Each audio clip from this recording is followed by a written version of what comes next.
চলে এসেছি আমার স্নেহের আদরের বর্ধমান ইউনিভার্সিটি যেসব ছাত্রছাত্রীরা পড়াশোনা করছো, যাদের সামনে এক্সাম রয়েছে, অর্থাৎ তোমাদের মেজর পল সায়েন্সের কিন্তু আজকে সাজেশনস আপলোড হলো। এবার তোমাদের একটা কথা বলি, একটা জিনিস তোমরা কমেন্টে লিখে জানাবে যে কারা কারা এখন এই কন্ডিশনটা, অর্থাৎ এক্সাম কবে হবে, আমাদের আগে হবে না সিক্স সেমিস্টারের আগে হবে, টিচার্সদের যে জিজ্ঞেস করছি, কলেজের শিক্ষকদের জিজ্ঞেস করছি, ম্যামদের জিজ্ঞেস করছি, তারাও বলতে পারছে না। নানান রকম কনফিউশনের মধ্যে রয়েছে, কি হবে, কখন হবে, হুট করে আমাদের এক্সামের ডেট দিয়ে দেবে না তো, আমি তো সেরকম রেডি হয়নি।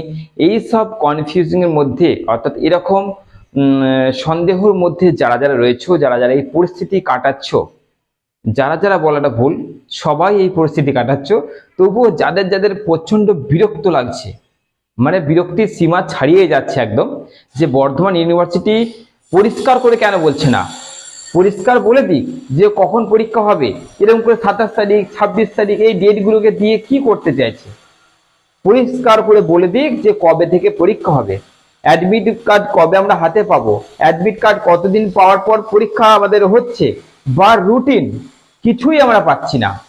শুধু সন্দেহের মধ্যে রয়েছি যে আজকে না হয়ে যায়, কালকে না হয়ে যায়, একটা ভয়ের মধ্যে রয়েছি।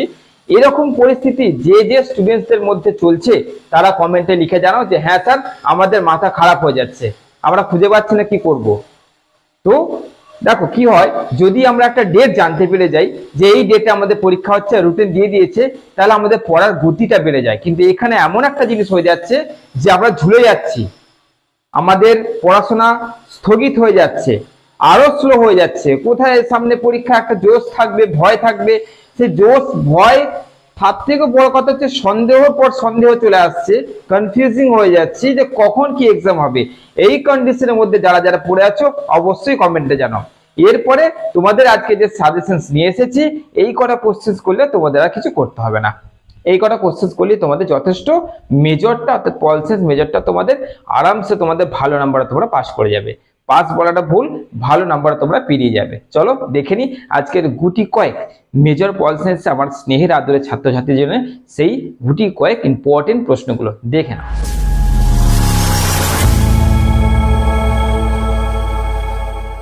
চলে এলাম আদরের স্নেহের বর্ধমান ইউনিভার্সিটির ফার্স্ট সেমিস্টারের মেজর পল সায়েন্সের ছাত্রছাত্রীদের নিয়ে।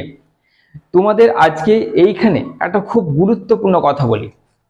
আজকে যে সাজেশনসগুলো তোমাদের দেওয়া হবে, যে প্রশ্নগুলো তোমাদের বলা হবে, সেই প্রশ্নগুলো যদি তোমরা করে নিতে পারো, তাহলে তোমাদের 10 আর 5 একসঙ্গে হবে। 10 আর 5 একসঙ্গে হবে মাত্র এই কটা প্রশ্নে, অর্থাৎ তোমাদের আলাদা করে 5 আর করতে হচ্ছে না। তো এই কটা কোশ্চেন্স তোমরা প্রথমে কিভাবে পড়বে, প্রথমে আগে নোট ডাউন করো। নোট ডাউন করার পর তারপরে তোমাদের কাছে যদি কোশ্চেন্স গুলোর অ্যান্সার থাকে, তাহলে তোমরা একটা করে দাগ দেবে আর কমপ্লিট করবে, দাগ দেবে আর কমপ্লিট করবে। ওকে, তোমাদের পরীক্ষা কখন হবে বর্ধমান ইউনিভার্সিটি নিজেই জানে না, তাই চিন্তা করে লাভ নেই, যখন হবে তখন হবে। ওকে, বহু স্টুডেন্ট জিজ্ঞাসা করছে, আমি একটা কথাই বলেছি, যখন সে নিজেই জানে না তো আমরা কি করে জানবো। ওকে, প্রচুর স্টুডেন্টের মাথা খারাপ করে রেখে দিয়েছে, তাই এখন তোমাদের একটাই কাজ, যবে হবে হবে, আমাদের পড়তে হবে। ঠিক আছে, তো চলো বেশি কথা না বাড়িয়ে একদম গুটি কয়েক গুরুত্বপূর্ণ সেই প্রশ্নগুলো স্টার্ট করি। রেডি থাকো, খাতা পেন রেডি থাকো, কোশ্চেন্স গুলো তোলা শুরু করো। দেখো তোমাদের প্রথমে বলি, প্রথমে যে কোশ্চেন্সটা, এই যে কোশ্চেন্সটা হচ্ছে মোস্ট ইম্পর্টেন্ট। প্রাচীন গ্রিক রাষ্ট্রচিন্তার প্রধান প্রধান বৈশিষ্ট্যগুলি আলোচনা করো। এই কোশ্চেন্সটা 10-এ যদি আসে তো 5-এ আসবে না, যদি 5-এ না এলো তো 10-এ আসবেই। এই কোশ্চেন্সটা এমনই। ওকে, এর সঙ্গে ধরো তাৎপর্য বা অবদান বা উদ্ভবের কারণ, অর্থাৎ আমাদের প্রাচীন গ্রিক রাষ্ট্রচিন্তার উদ্ভবের কারণ আলোচনা করো। মানে বুঝতে পারছো আমি কিভাবে কোশ্চেন্সটা দিয়েছি।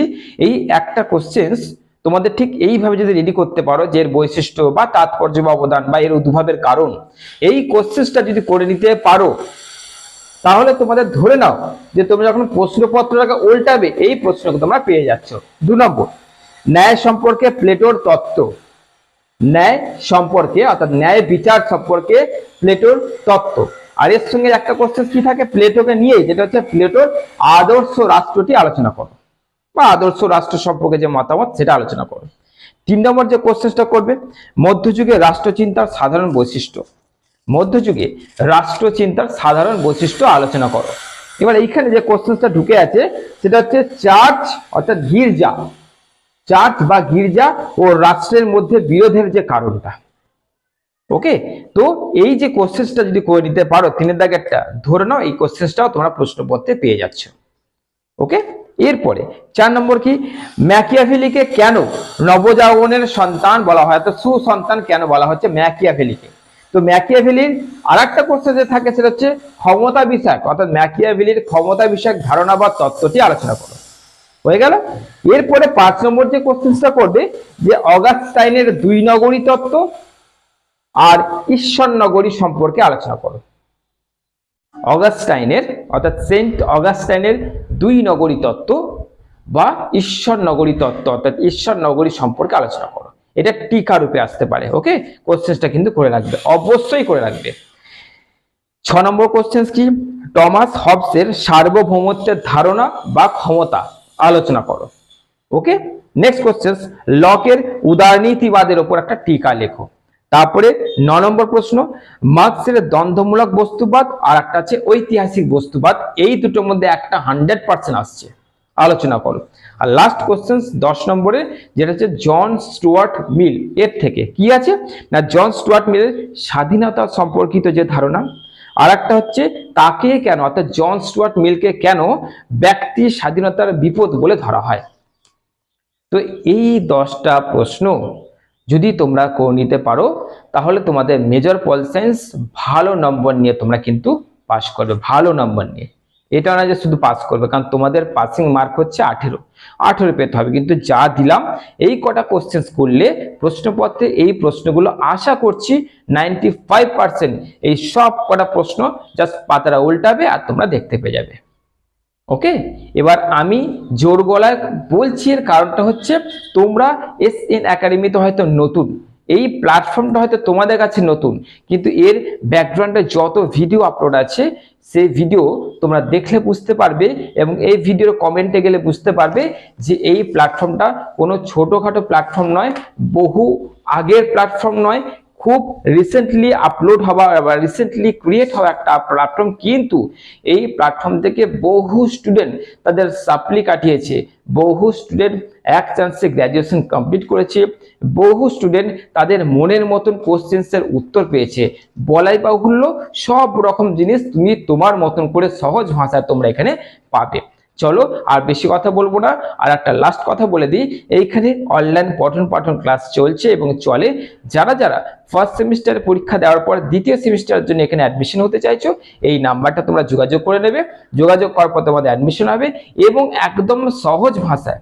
দেখো আমরা একটা জিনিস চাই কি, নোট ছোট হবে, নোটটা ছোট হবে এবং নোটটা হবে সহজ, বুঝতে পারছো? নোট ছোট হবে, নোট হবে সহজ। যদি এরকম কেউ পড়ায় তাহলে সেখানে অবশ্যই তোমার পড়া উচিত, সে এখানে হোক বা যেখানে হোক। কারণ বরাবরই স্টুডেন্টসরা এমন এমন জায়গায় বাধ্য হয়ে পড়তে যাচ্ছে যেখানকার নোটস তাদের মাথায় ঢোকে না, হয়তো সেখানে বুঝিয়ে দিচ্ছে না, ফি বেশি, নানান রকম অসুবিধার জন্য কিন্তু সাপ্লি আসে। তো এইখানে সব কিছুকে মাথায় রেখে কম ফিজের অর্থাৎ কম মাহিনার মধ্যে শর্ট নোট অর্থাৎ নিজের হাতেই তৈরি করা নোট এবং সহজ ভাষা প্লাস তোমাদের বুঝিয়ে দেওয়া হবে, প্রত্যেক দিন ক্লাসে ধরে ধরে বুঝিয়ে দেওয়া হবে। তো যদি এরকম একটা ক্লাস চাইছো যে ঘরে বসেই একটা ক্লাস এরকম পেয়ে যাব, তাহলে তোমরা এই নাম্বারটা যোগাযোগ করো। বেশি কথা বলবো না, ভালো করে পড়ো, পরীক্ষা খুব খুব সুন্দর হবে। চলো ভালো থেকো, সুস্থ থেকো।